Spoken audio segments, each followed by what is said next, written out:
बच्चों, कैसे हो आप सब लोग? बढ़िया। मैं हूं विवेक सिंह और फ्यूचर IITian चैनल पे आप सब लोगों का स्वागत है। तो बच्चों, आज की क्लास में हम लोग पढ़ने जा रहे हैं सर्कुलर परम्यूटेशन। जैसा कि मैंने लास्ट क्लास में आपसे कहा था कि ये IIT ट्रेंडिंग टॉपिक है। जेईई मेन जे एडवांस आजकल खूब क्वेश्चन पूछता है सर्कुलर परम्यूटेशन पे। तो मैं उम्मीद करता हूँ कि आज आपको टॉपिक बहुत अच्छे से समझ में आएगा और सब लोग पढ़ के आए होंगे, इतना मुझे पता है। अगर नहीं पढ़ के आए हो तो इससे पहले आप पिछले लेक्चर देख लीजिए, तब इस क्लास को देखिए, क्योंकि सारी क्लासेस सीक्वेंस में हम ले रहे हैं। ऐसा हो सकता है कि आपको डायरेक्टली इस क्लास में थोड़ी बहुत दिक्कत हो। तो अब हम लोग स्टार्ट करते हैं सर्कुलर। बच्चों, सर्कुलर और लीनियर में सबसे बेसिक डिफरेंस ये है, जैसे ये पेन देख रहे हो ना, तो इस पेन पे मान लीजिए ये बड़ा सा टेबल होता है, तो इस पे चीज़ों को जब अरेंज करते हैं तो उसको कहते हैं लीनियर। लेकिन अगर ये दोनों चीज़ें हम ऐड कर देते हैं, मतलब ऐसी अरेंजमेंट जिसमें आपका इनिशियल और फाइनल पोजीशन डिसाइड ही ना हो, तो उसको क्या कहते हैं? सर्कुलर। सर्कुलर तो जस्ट एक नाम है। अगर स्क्वायर पे भी बच्चों को बैठाना होगा ना लोगों को, तो सर्कुलर इसलिए कहा जाता है क्योंकि सबसे सिंपल फिगर होता है। अगर थोड़ा बहुत डिफेक्ट हो सर्किल में तो ऐसा नहीं कहेंगे। कुल मिला के टेबल, राउंड टेबल से रिलेटेड क्वेश्चन आते हैं, इसमें नेकलेस या गार्लैंड से रिलेटेड क्वेश्चन आते हैं। तो इन सारी चीज़ों को हमें एक एक करके 1 बाई 1 पढ़ना है। तो सबसे पहले थ्योरी पढ़ते हैं, और आप हमारे चैनल को ज़रूर सब्सक्राइब कर लीजिए। आपने कर चुके होंगे, ये मुझे पता है। तो देखिए, पहले हम लोग क्या करते हैं, लेट 4 डिस्टिंक्ट ऑब्जेक्ट्स। सबसे पहले तो आप लोग कॉपी पे हेडिंग लिखिएगा सर्कुलर परम्यूटेशन। सर्कुलर मतलब एक सर्किल पे बैठना। मैं एक एक करके और क्लियर करूँगा। लेट 4 डिस्टिंक्ट ऑब्जेक्ट्स ABCD, मान लीजिए ये ऑब्जेक्ट्स हैं और इनके सर्किल पे बैठाना है। तो देखो, ध्यान से देखना इसका तरीका क्या होता है। 4 पोजीशन इस तरह से फिक्स कर लिए। A के सामने पहले बैठा देते हैं B को, इधर है C, इधर D। एक बार फिर A के सामने हमने B को बैठाया, इधर D हो गया और इधर C हो गया। फिर A के सामने कौन बैठा? C बैठ गया, इधर B इधर D। फिर A के सामने कौन बैठा? C बैठ गया, इधर D इधर B। फिर A के सामने कौन बैठा? तो D बैठा, इधर B इधर C। और एक बार A के सामने कौन बैठेगा? फिर से D, इधर C इधर B। एक बार ध्यान रखना बच्चों, ये जो 6 हमने लिखे हैं ये 6 ही होते हैं यहाँ पे। इनको चेक करना हो तो आप A से स्टार्ट करिए और क्लॉकवाइज डायरेक्शन में मूव करिए। क्लॉकवाइज डायरेक्शन का मतलब क्या बोलते हैं? क्लॉकवाइज मतलब जैसे घड़ी चलती है। मैं तो घड़ी नहीं पहना हूँ, आप तो घड़ी देखे होंगे ना, लॉग वाला। क्या कई कह रहे हैं सर घड़ी नहीं देखे। अरे भैया, कहाँ से आए हो? एलियन हो तो क्या? दूसरे प्राणी तो नहीं हो ना, घड़ी तो देखे ही होगे। अब घड़ी जो पहनते हैं उसकी वॉच की बात कर रहा हूँ। कहाँ दिमाग है भाई? घड़ी तो इस तरह से घड़ी चलाओ। देखो, तो ये आप पाओगे कि सभी के सभी क्या हैं? डिस्टिंक्ट हैं। क्या बोला मैंने पीछे? सभी के सभी डिस्टिंक्ट हैं। देखिए कैसे। ए के बाद कौन आए हैं भाई साहब? डी आए हैं। ए के बाद सी आए हैं, 2 अलग अलग दिख गए। ए के बाद डी तो आए हैं, लेकिन डी के बाद सी आए हैं, यहाँ बी हैं, तो ये तीसरा भी अलग। ए के बाद बी, ये भी नया है आपके लिए। ए के बाद सी, यहाँ भी ए के बाद सी, लेकिन यहाँ डी यहाँ बी अलग अलग हो गया। फिर ए के बाद बी, ए के बाद बी अगेन, लेकिन डी और यहाँ सी अलग अलग हो गया। तो ये आपके 6 हैं। तो इन्हीं 6 को गिनने का एक तरीका होता है, number of ways of arrangement. तो ध्यान से देखना कैसे लिखते हैं, बी केयरफुल। तो मैं क्या कर रहा हूँ कि इसकी थ्योरी जो है उसको समझने के लिए, जब हमें लोकेशंस पे फ़र्क ही नहीं पड़ रहा है, तो ऐसा करते हैं, एक भाई साहब को ले जाके एक सामान की तरह रख देते हैं ए को, तो अब वो हो जाएंगे फिक्स, और उनके रिस्पेक्ट में n-1 जो ऑब्जेक्ट्स हैं उनका अरेंजमेंट कर दिया जाए। तो ये लिख रहे हैं n-1 फैक्टोरियल, या इसको आप ऐसे भी कह सकते हैं n फैक्टोरियल अपॉन n। ये n फैक्टोरियल अपॉन n क्या है बच्चों? ये चीज़ समझना कि ABCD, फिर BCDA, फिर CDAB और DABC, ये चारों के चारों सेम होते हैं इन केस ऑफ सर्किल। अगर इन चारों को हम ऐसे लिखें किसी भी ऑर्डर में, जैसे ABCD लिख दिया, इसको समझिएगा। तो ABCD लिखा है या BCDA लिखा है या CDAB लिखा है या DABC लिखा है। ABCD मैं भी कर रहा हूँ, देख रहे हो ना, इतने बुरे दिन आ गए कि अब ABCD करना पड़ रहा है, डोंट माइंड। तो ये उस तरह से लिखा गया है कि एवरी 4 के करस्पॉन्डिंग एक, तो टोटल लीनियर अरेंजमेंट कितना होता, 4 फैक्टोरियल। तो 4 फैक्टोरियल के करस्पॉन्डिंग तो कहोगे कि 4 factorial by 4 which is 3 factorial. लेकिन ये लिखना थोड़ा सा मतलब समझने के पॉइंट ऑफ व्यू से ना थोड़ा सा मुश्किल होता है, तो मैं सजेस्ट करूँगा कि आप इसको ध्यान दीजिए। ये क्या है, तो आप ए को फिक्स कर दीजिए, ले जाके चिपका दिया उस पर, और उसके बाद बाकी जो n-1 ऑब्जेक्ट्स हैं उनका अरेंजमेंट कर दो। तो एक जैसे ही बैठ गया, अब उसको लांग के तो जाएंगे नहीं, ऐसे कूद रहे हैं उसके ऊपर बैठ गए, वो तो करेंगे नहीं, चिंपैंजी की तरह जाके बैठ जाएंगे, नहीं करेंगे ना। क्या करेंगे, तो कहोगे कि सर एक बैठ जाएगा तब तो लीनियर हो जाएगा ना, तो लीनियर में कंसेप्ट लगा देंगे। और ये सारी चीज़ें हम पढ़ के आए हैं, मैं बताया पढ़ के आए हैं, तो ये चीज़ ध्यान रखिएगा। ये हो गया। लेकिन बच्चों ये चीज़ ध्यान रखना कि ये तब है when clockwise and anti clockwise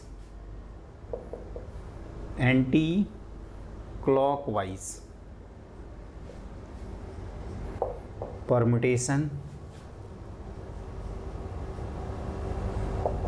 are distinct. ये तब है जब क्लॉकवाइज और एंटी क्लॉकवाइज परमुटेशन डिस्टिंक्ट होंगे। इसका मतलब कि जैसे 4 लोग टेबल पे बैठ के और शाम का डिनर कर रहे हैं या रात का तो दिन का ब्रेकफास्ट कर रहे हैं, सुबह का ब्रेकफास्ट कर रहे हैं, तो यहाँ पे क्या है ना कि राइट साइड जब चल रहे हैं और लेफ़्ट साइड चल रहे हैं तो वो चीज़ें अलग अलग हम लोग पा रहे हैं। लेकिन रियल लाइफ सिचुएशन में क्या होता है बच्चों, ऐसे भी केसेस आते हैं जब क्लॉकवाइज और एंटी क्लॉकवाइज दोनों सेम हो जाते हैं। अब सवाल आप सोच रहे होंगे ये कैसे, ये मैजिक हुआ कैसे। तो देखो बच्चों मैजिक नहीं है। अब हम लोगों के ऊपर बात नहीं करेंगे। जैसे मान लीजिए कि हम ही लोग कि समवन स्पेशल के लिए कोई नेकलेस ख़रीदने जाते हैं और दुकानदार आपको दिखाता है, तो आपको दुकानदार इस तरह से दिखाए या फ्लिप करके दिखाए, नेकलेस तो सेम ही रहेगा। मतलब मान लीजिए कि ये ABCD अगर बीड्स होते हैं और ये एक गारलेंड होता है, नेकलेस होता है, जो भी आप कहना चाहते हैं कहिए, तो आपके सामने दुकानदार इसको रखता है या इसको रखता है, कहते कि बात बराबर है सर, इसी को पलट दो, ये मिल जाएगा। अब हम इनके लिए 2 डबल पेमेंट थोड़े करेंगे, कहेंगे कि सर ये प्रोडक्ट सेम है तो हमें ये चीज़ एक मिल जाएगी, उसी तरह से ये दोनों एक मिल जाएगा और वो दोनों एक मिल जाएगा। लेकिन याद रखना बच्चों, जब लोग डिनर कर रहे हैं ना तो उनको पलटते नहीं हैं कि पूरा उठाया और एक साथ जय हनुमान कर दिया, उसे पलट दिया। वो काम तो नहीं करते। वो काम करते हो क्या कि जाके पूरा खाना वाना खिला रहे हैं, बेचारे आधे खाए तब तक उठाए पलट दिए। क्यों पलटे, तो अरे भैया हमें सर्कुलर परमुटेशन काउंट करना है। आप सर्कुलर परमुटेशन काउंट करना है तो क्या लोगों को तुम पलटोगे? नहीं ना। किसको पलटोगे, तो कहोगे नेकलेस को पलट सकते हैं, गारलैंड को पलट सकते हैं। तो वहाँ पे नंबर ऑफ़ मेथड देख ही रहे हैं, वहाँ पे ये फाइनली 6 किस में बन जाएगा, 3। मतलब n-1 फैक्टोरियल अपॉन 2 में बन जाएगा। पॉइंट क्लियर हुआ। तो ये देखिए आप क्या करेंगे, अब हम लोग इसमें क्या लिखते हैं, तो वो चीज़ लिखिए, नोट करके लिखो आराम से। लिखिए if clockwise and anti clockwise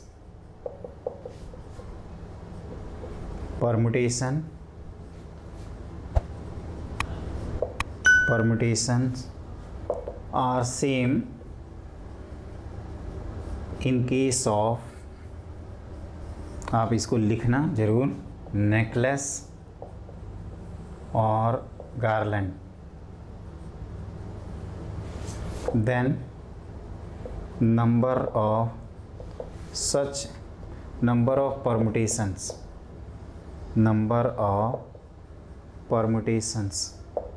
of and distinct objects। क्या लिखोगे, and distinct objects equal to n-1 का factorial whole divided by 2। I hope ये सबको दिख रहा है। हाँ दिख तो रहा है, आराम से नोट कर लीजिए। मैंने ये कहा कि in case of garland and necklace क्या होगा, हमारे पास फ्लिप करने की चॉइस रहेगी। और जब भी बेटा फ्लिप करने की चॉइस रहेगी तो क्या करेंगे बताओ, तो कहोगे कि सर 2 से डिवाइड कर देंगे, क्वेश्चन ख़त्म हो जाएगा। और जहाँ नहीं चॉइस रहेगी वहाँ पे n-1 फैक्टोरियल कर देंगे। मेरे ख्याल से ये सब लोगों को क्लियर हुआ। नहीं क्लियर हुआ तो फिर से दोबारा सुनो। मैंने बताया है कि पहले केस में जब हमारे पास फ्लिप करने का ऑप्शन नहीं होता है तो n-1 फैक्टोरियल लिखते हैं, लेकिन फ्लिप करने का जैसे ही ऑप्शन पैदा हो जाता है तो हम लोग n-1 फैक्टोरियल अपॉन 2 कर देते हैं। तो ये हो गया आपका। दूसरा क्या बताया मैंने कि ये फ्लिप करने का वाला ऑप्शन कहाँ होगा, तो दुकानदार के पास। जब लोग डिनर पे टेबल पे बैठे हों राउंड टेबल पे, तो वहाँ नहीं है फ्लिप करने का ऑप्शन। ऐसा तो नहीं करोगे ना गलती से कि जाके पलट आओगे, उन सबको नहीं पलटोगे। चलो ठीक। और फिर उसके दूसरे तरीके से कैसे डेरिवेशन बता, ये मैं क्या कह रहा था, ये कह रहा था कि 4 फैक्टोरियल के करस्पॉन्डिंग 4 के करस्पॉन्डिंग एक अरेंजमेंट, तो 4 फैक्टोरियल के करस्पॉन्डिंग 4 फैक्टोरियल अपॉन 4 अरेंजमेंट। क्योंकि सर्कुलर में कोई स्टार्टिंग और एंडिंग पॉइंट नहीं होती, इस वजह से इसको कहते हैं सर्कुलर। तो हम लोगों ने थ्योरी तो बहुत पढ़ ली, लेकिन बेटा एक चीज़ ध्यान रखिएगा, ये जितनी थ्योरी है वो सभी के सभी डिस्टिंक्ट ऑब्जेक्ट्स के लिए है। बुक में कहीं कहीं आइडेंटिकल ऑब्जेक्ट के लिए भी लगा देता है, जबकि वो कम्प्लीटली रॉन्ग हो जाता है। तो आपसे एग्ज़ाम में सिर्फ और सिर्फ डिस्टिंक्ट ऑब्जेक्ट्स के लिए क्वेश्चन पूछेगा, यू डोंट वरी। तो और आइडेंटिकल के लिए कभी गलती से बाई चांस पूछ ही ले तो आप क्या करिएगा, आप क्या करोगे, क्वेश्चन छोड़ के आओगे क्या? नहीं, उसको मैनुअली करेंगे और फिर हम लोग उस क्वेश्चन को कर डालेंगे। तो अब हम लोग पढ़ते हैं, अब क्वेश्चन कुछ कर लिया जाए।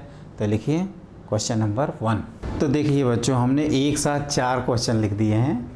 आप आराम से क्वेश्चन को पहले नोट कर लीजिए, और इसके सिंपल आंसर है इसलिए मैंने ऐसा किया। बड़े बड़े एक्सप्लेनेशन होते तो मैं एक साथ एक ही नोट करता। तो क्वेश्चन ये है कि हम लोगों ने थ्योरी पढ़ रखी है, सारे कंसेप्ट क्लियर हो गए हैं, क्लॉकवाइज एंटी क्लॉकवाइज का मतलब क्लियर हो गया है। अब हम लोग अटैक करते हैं अपने क्वेश्चन पे। तो in how many ways 10 gentleman can sit A round table. Round table पर 10 लोगों को बैठाना है, तो इसका आंसर क्या लिखेंगे, n की वैल्यू 10 है तो 10-1 फैक्टोरियल लिख देंगे, या सिंपली आप 9 फैक्टोरियल भी लिख सकते हो। ये हो गया पहला। अगला पार्ट देखो, क्वेश्चन नंबर 2 का मैं सोल्यूशन यहाँ लिख देता हूँ। क्या है, तो in how many ways 10 gentleman, मतलब 10 लोगों को एक टेबल पर बैठाना है, लेकिन यहाँ पे एक कंडीशन इन्होंने सुपर इम्पोज कर रखी है कि उसमें 3 जेंटलमैन हमेशा एक साथ रहेंगे। ये बताओ, हमने ऐसा कोई थ्योरी बताया है जिसमें लोगों को एक साथ रखा जाता है? बताया है क्या? कहोगे यस, स्ट्रिंग मेथड बताया आपने कि जब लोगों को एक साथ रखना होता है। तो क्या करेंगे, ये 3 जेंटलमैन G1 G2 G3 इनको एक ग्रुप में रख देंगे, और बाकी इधर हो जाएंगे 7, और 7 और 1 8 ऑब्जेक्ट हो जाएगा। तो नंबर ऑफ वेज ध्यान से देखिएगा, तो टोटल कितने हो जाएंगे, तो कहोगे कि 7 ये और एक ये डब्बा, टोटल हो गए 8। तो 8-1 फैक्टोरियल। लेकिन इनका आपस में इंटरनल अरेंजमेंट भी तो चेंज होगा, तो मल्टीप्लाइड बाई 3 फैक्टोरियल। एक बार चेक करते हैं। मैंने कहा 10 में वो 3 का एक बंच है जो एक साथ रहता है, तो वो स्पेसिफिक को साइड कर दिया, तो बचे 7 और एक वो डब्बा 8। तो 8 को सर्कुलर परम्यूटेशन पे कैसे अरेंज करेंगे, 7 फैक्टोरियल मेथड से। लेकिन वो आपस में जो 3 स्पेसिफिक गेस्ट हैं वो इंटरनली भी अरेंज कर सकते हैं, तो मल्टीप्लाइड बाई 3 फैक्टोरियल। तो ये हो गया 7 factorial multiplied by 3 factorial, which is equal to, जितना भी आया उसको हम लोग काउंट कर ही लेंगे। तो ये रहा दूसरे पार्ट का answer, which is very interesting part. तीसरे पार्ट में बच्चों देखो ध्यान से, तीसरे क्वेश्चन में कह रहा है कि आपको नेकलेस बनाना है और 6 आपके पास डिस्टिंक्ट बीट्स हैं। तो इसका आंसर क्या लिखेंगे, तो आप कहोगे 6-1 का फैक्टोरियल, लेकिन नेकलेस के केस में आंसर को डिवाइड कर देते हैं। तो इस तरह से हमने आपको फर्स्ट क्वेश्चन का आंसर बताया 9 फैक्टोरियल, दूसरे क्वेश्चन का आंसर बताया 7 factorial into 3 factorial. String method, gap method already पढ़ चुके हैं बच्चों, तो भूलो मत। आप लोगों की गलती ये है कि रिवाइज नहीं करते हो, भूल जाते हो। स्ट्रिंग मेथड याद रखना। नेकलेस के केस में क्या बताया था कि n-1 फैक्टोरियल अपॉन 2। और बचता है चौथा क्वेश्चन, तो चौथा क्वेश्चन मैं कंटिन्यूएशन में ही डिस्कस कर देता हूँ। उसके लिए मैंने इस पार्ट को मिटाया, और इस पार्ट को ध्यान रखिए क्योंकि इसमें एक छोटा सा कंसेप्ट है, और वो छोटा सा कंसेप्ट हमने लीनियर के टाइम आपको बताया था। कंसेप्ट क्या है, तो एक सर्किल पे अल्टरनेट मारना है बॉयज़ गर्ल्स को, तो 4 पहले बॉयज़ को अरेंज कर देते हैं। तो नंबर ऑफ वेज, ये फोर्थ पार्ट का आंसर लिख रहा हूँ। तो 4 बॉयज़ कितने तरीके से अरेंज हो सकते हैं, सॉरी 5 हैं, तो 5 अरेंज होंगे 5 - 1 फैक्टोरियल से। क्लियर। 5 बॉयज़ को आपने बैठा दिया, किसी को भी पहले बैठा सकते हैं, लेकिन देखो ध्यान से, तो 5 अगर बॉयज़ बैठ गए सर्किल पे तो गैप कितने बनेंगे, तो 1 2 3 4 और 5 ही गैप बनते हैं। लीनियर में क्या होता है, एंड पॉइंट अलग अलग था तो 6 गैप बनते थे, सर्कुलर में एक ही गैप बनेगा। तो गैप सिलेक्शन का सिर्फ और सिर्फ एक ही मेथड होगा, क्योंकि 5 गर्ल्स 5 गैप तो ऑक्यूपाई कर ही लेंगी, और लेकिन उन गैप में गर्ल्स को अरेंज करने का जो मेथड है वो कितना है, 5 फैक्टोरियल। तो इस पार्ट का आंसर हो जाएगा 4 फैक्टोरियल इंटू 5 फैक्टोरियल। इसको ध्यान रखिएगा, है ना। ज़्यादातर स्टूडेंट क्या करते हैं, इसमें मल्टीप्लाइड बाई 2 भी कर देते हैं बाई मिस्टेक। उनको लगता है कि भैया लीनियर में गैप सिलेक्शन 2 मेथड से किए थे तो सर्किल में भी 2 मेथड होगा, लेकिन सर्किल में 2 मेथड नहीं होगा। क्यों नहीं होगा, मेरे को बताओ, मेरे को नहीं आता, आप बताओ। तो कहो कि सर सर्किल में अगर 5 गर्ल्स को बैठाएंगे तो 5 गैप बनेंगे, लीनियर में 5 बॉयज़ बैठाएंगे तो 6 गैप बनेगा।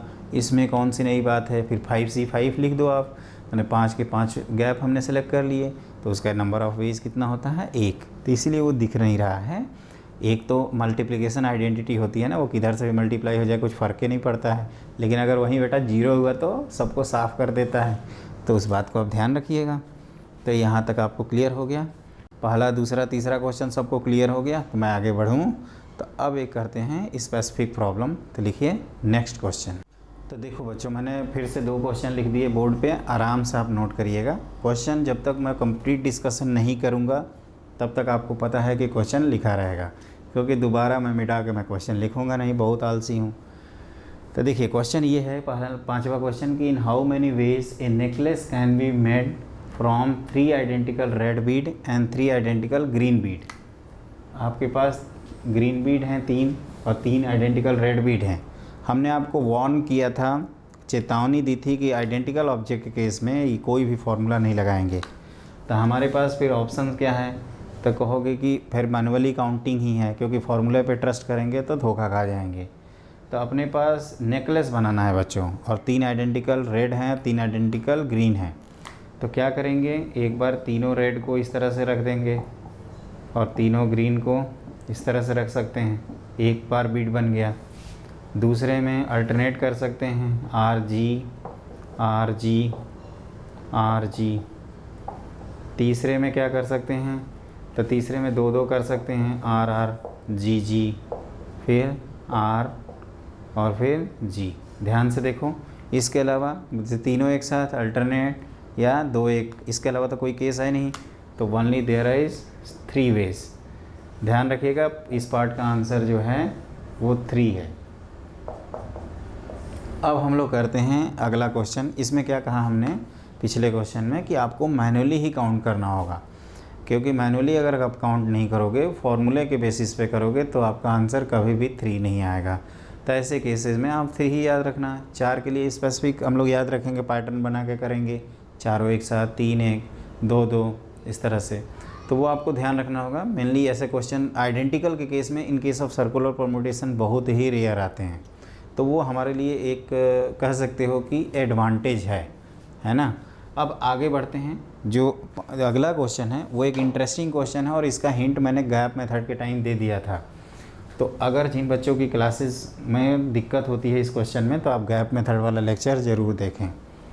इसीलिए बच्चों हम थंबनेल के ऊपर लेक्चर का नंबर लिख देते हैं, ताकि कई लोगों को घुस के ना चेक करना हो, थंबनेल देख के ही पता चल जाए कि क्या डिस्कस किया होंगे। तो देखो क्वेश्चन नंबर 6 का सॉल्यूशन। यहाँ पे क्या है कि पहले से ही n लोग बैठ गए हैं सर्किल पे, तो A1 A2 A3 कुछ बैठा देते हैं काउंटिंग करने के लिए, A4 A5, फिर मान लीजिए यहाँ पे A6 A7, कुछ इधर होगा A10 A11, मान लीजिए A, और यहाँ पे AN है। इस तरह से बैठे हैं। अब हमें क्या करना है, इसमें से 3 लोगों को सेलेक्ट करना है such that no two them are conjugative. तो इसमें क्या करते हैं कि हमारे पास टोटल कितने लोग दिखेंगे, n। तो इसका जो नंबर ऑफ़ वेज होता है बच्चों को थोड़ा ध्यान रखिएगा, नंबर ऑफ़ वेज, क्योंकि ये पिछले टॉपिक से रिलेटेड है। तो हमने क्या किया, n में से एक आदमी को सेलेक्ट कर लिया। तो एडजेसेंट वाले नहीं हो सकते, तो ये बेचारे 2 तो उसके चक्कर में चले जाएंगे, तो 2 आउट हो जाएंगे। तो बचे कितने आपके, बचेंगे n-3।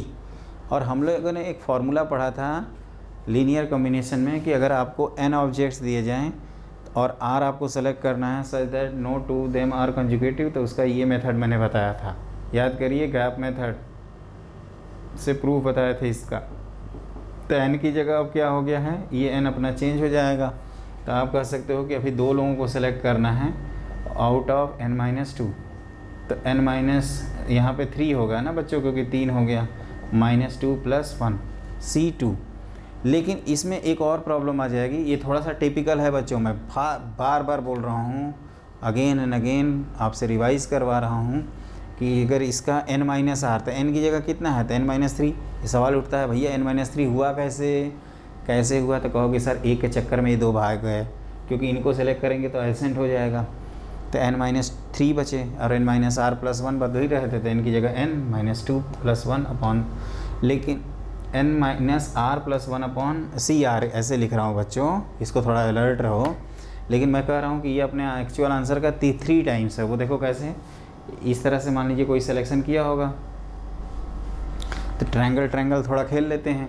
तो कहोगे कि NC1 में A1 का नंबर आया, फिर जो बाकी 2 हैं उसमें A3 का नंबर आया, A7 का नंबर आया। ऐसा भी तो हो सकता है NC1 में A3 हो और बाकी दोनों में A7 A1 हो, लेकिन सेम सिलेक्शन हुए।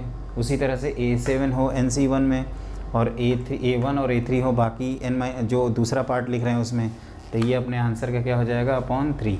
तो इसको थोड़ा ध्यान से देखिए, ये तो होता है n और ये कितना है, तो n-4 C2। तो n-4 C2, तो ये होता है n-5 होल डिवाइडेड बाई 2। तो ये फाइनली ऐसे बन जाएगा।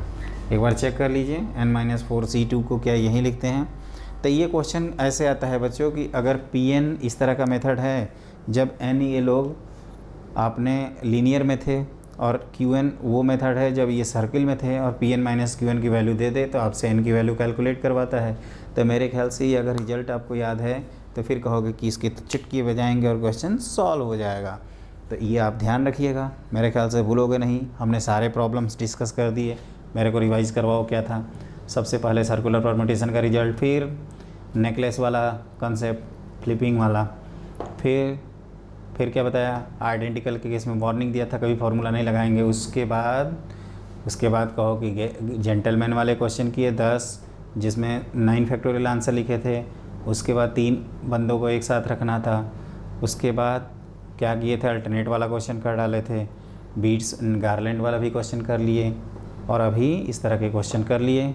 इसमें पहला ऊपर क्या क्वेश्चन लिखा हूँ कि आपको एक नेकलेस बनाना है जिसमें 3 आइडेंटिकल रेड और 3 आइडेंटिकल ग्रीन है, तो उसका आंसर 3 लिखा था हमने। और लास्ट में कि आपको n अगर पर्सन सर्किल पे बैठे हैं और उसमें 3 पर्सन को सेलेक्ट करना है such that no two them are conjugative, तो उसका आंसर क्या लिखा था, तो NC1 multiplied by n-3 -2 + 1 C2 whole divided by 3। ये 3 से क्यों डिवाइड किए, क्योंकि अपना आंसर एक्चुअल आंसर का 3 टाइम्स है, क्योंकि वो सर्किल के वर्टेक्स अगर चेंज करेंगे, सॉरी ट्रायंगल के, तो वो रिपीट हो जाएगा। तो इस वजह से हमें 3 से डिवाइड करना पड़ा। तो मेरे ख्याल से मैंने सर्कुलर परम्यूटेशन बच्चों समझा दिया। अब अगर आप JEE मेन और JEE एडवांस का कोई भी क्वेश्चन देखें और आपसे ना हो, तो आप मेरे से बात करना, ऐसा हो ही नहीं सकता आपसे ना हो। एक बार देख के अटैम्प्ट करके तो देखो, अटैम्प्ट करना चाहिए, पहले एक्सपेरिमेंट करो।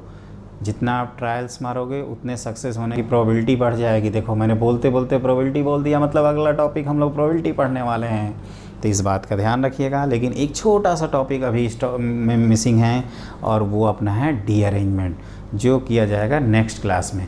तो आज की क्लास के लिए बस इतना ही। आप हमारे चैनल को शेयर और सब्सक्राइब ज़रूर करिए, और फिर जल्दी ही मिलते हैं in case of D arrangement. तब तक के लिए हैव ए ग्रेट डे।